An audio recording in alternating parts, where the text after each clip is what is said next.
Like so this one's pretty. It comes with the golden top. I feel like you don't have to fit into one identity. Like you can have 2 or 3 identities and still call yourself a Hong Konger.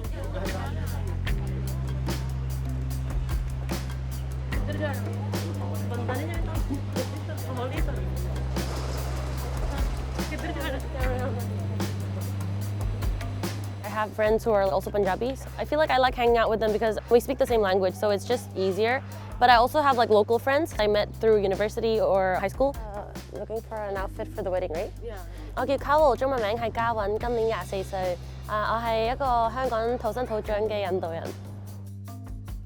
This is like one of the spots that we usually take our participants to during the tour. So this shop is pretty special because even though the shop is run by a Nepalese lady, she also provides like outfits for Indian festivals and different kinds of fabrics as well.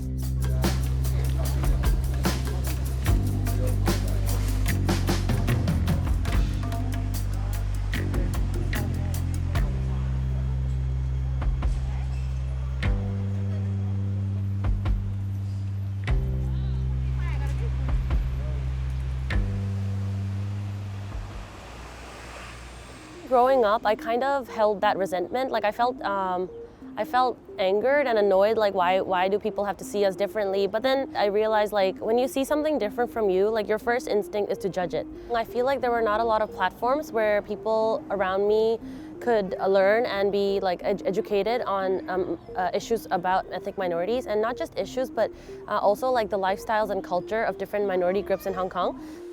I think around 2017, I started doing these tours with my friend, and we actually just started off as very small tours, but then we slowly expanded them. We used to take them around Jordan and Yamate, and we would take them around like shops, like clothing shops or restaurants or grocery stores, so that the Chinese locals could be like a bit more aware and they could learn more about like the different cultures that exist around them. Also, like the best part is when we go from one point to another point, because in which we can talk to them, right? So they can ask questions. It wasn't until I got into high school that I started realizing that there's like a difference and there's a segregation between like the locals and the non-locals, which is why I think like the tours were a really good way, because the curiosity is there, but maybe sometimes they just don't have the platform to have their questions answered.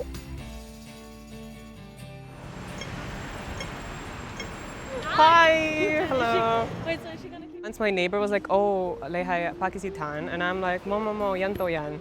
And then he was like, huh? Then where's the turban? And I'm like, that's a religion thing. This is a cultural thing.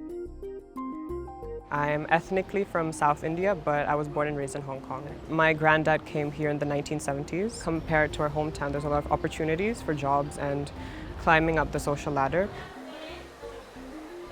But I think as an ethnic minority, especially as a South Asian ethnic minority, there will always be some kind of stares. Regardless of whether it's bad or good, it still makes you feel different. I'm grateful that a lot of my experiences with racism or discrimination or prejudice hasn't been major. It's not been violent. I have a lot of friends who said they were attacked by the police or they were attacked by certain people in their neighborhood. I had more subtle experiences, especially in the last 2 or 3 years, where a lot of the targeted ID checks have been on me. And I remember the police checked my bag, my body, everything. And I thought it was quite normal. I was like, oh, my dad told me like everyone gets checked. But it's very selective, right? And you don't realize this until you get older. For example, if I'm with my Chinese friend, I only get checked instead of that other friend. And I think this plays into the stereotypes that ethnic minority people, or especially ethnic minority men, tend to like do drugs more, or that they do more illegal things. I like to tutor English, but I realized that a lot of the parents, they prefer having very white Caucasian speakers. It doesn't make sense to me, because why do these features determine how fluent you are in English? I don't know if it's racism, I don't know if it's that. And that's the tricky thing about discrimination, is that you can never know.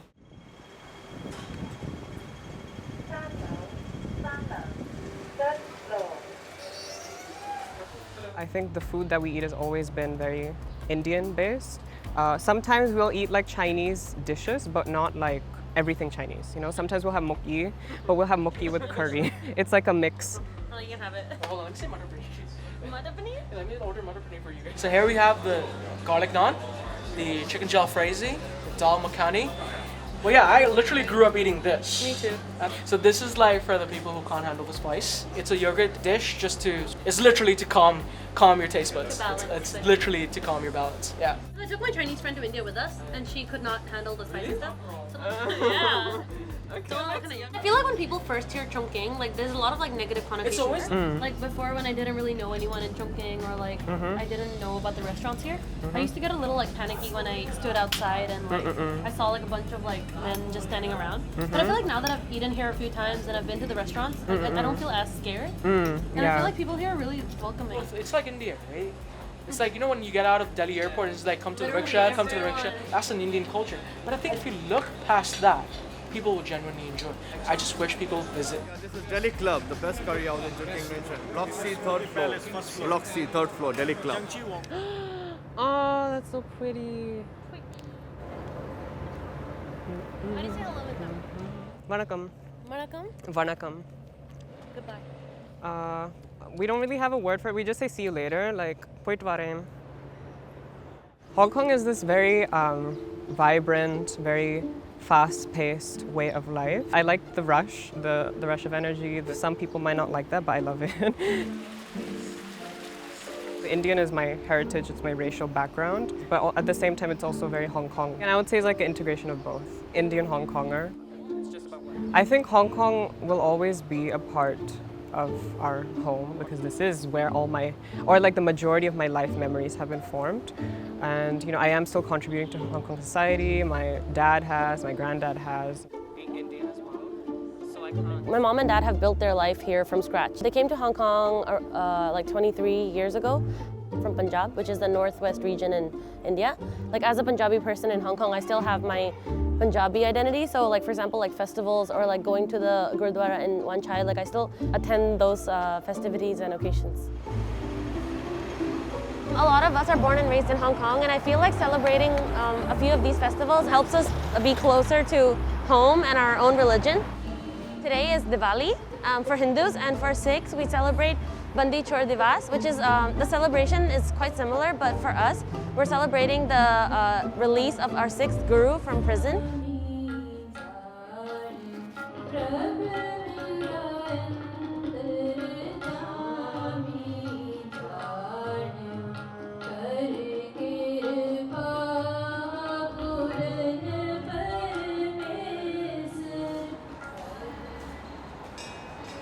For Diwali in Hong Kong, it's celebrated in the Hindu temple as well as the Sikh temple. And the main purpose, the main thing that we're celebrating is basically victory of good over evil and light over darkness. And we'll play with firecrackers in India. The main purpose of this is just to like celebrate like brightness and light.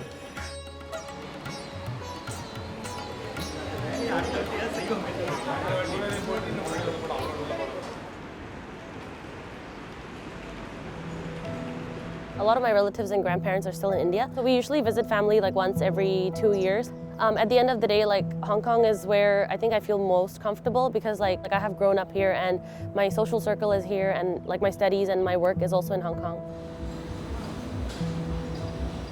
Hong Kong is my home. Hong Kong is still a place that's very close to my heart.